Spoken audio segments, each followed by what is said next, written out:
उद्धव ठाकरेंच्या शिवसेनेचा आज ईशान्य मुंबईमध्ये निर्धार मेळावा पार पडतोय।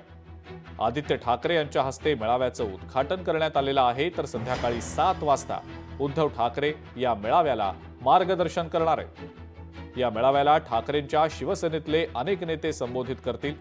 आदित्य ठाकरे आणि उद्धव ठाकरेंसह भास्कर जाधव, संजय राऊत, अंबादास दानवे, अनिल देसाई, सुभाष देसाई आणि पक्षाचे इतर महत्त्वाचे नेते या शिबिरात कार्यकर्त्यांना संबोधित करतील।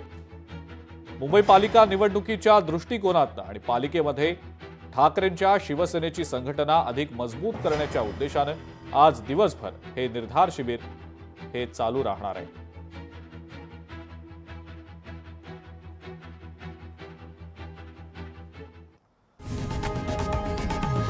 लोकशाही मराठी ऐका, पहा, जागरूक रहा।